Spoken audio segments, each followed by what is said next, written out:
Papež Frančišek je polnočno sveto mašo daroval v baziliki svetega Petra v Rimu. Poudaril je, da nam na poti zgodovine luč, ki preganja temo, razodeva, da je Bog oče in da je njegova potrpežljiva zvestoba močnejša od teme in pokvarjenosti.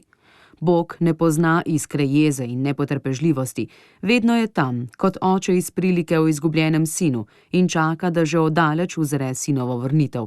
Tako sveti oče, ki pravi tudi: ko to sveto noč zremo dete Jezusa, ki se je ravnokar rodil in bil položen v jasli, smo povabljeni k premisleku.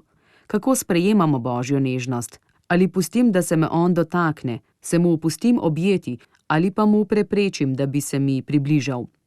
Toda saj iščem Gospoda, bi lahko ugovarjali. In vendar ni najpomembnejše, pravi sveti oče, da ga iščem, ampak da se njemu pustim najti in pobožati z ljubeznivostjo. To je vprašanje, ki nam ga dete zastavlja že svojo navzočnostjo. Ali pustim Bogu, da me ima rad? In še nekaj, smo dovolj pogumni, da z nežnostjo sprejmemo težke okoliščine in probleme človeka, ki je ob nas, ali pa imamo raje brezosebne rešitve, ki so morda celo učinkovite, a so brez evangelske topline.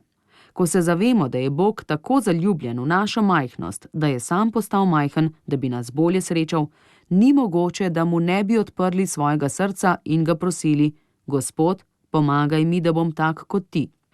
Ob koncu homilije pa nas papež Frančišek vse skupaj povabi, naj se zazremo v jaslice in prosimo Božjo mater, naj nam pokaže Jezusa.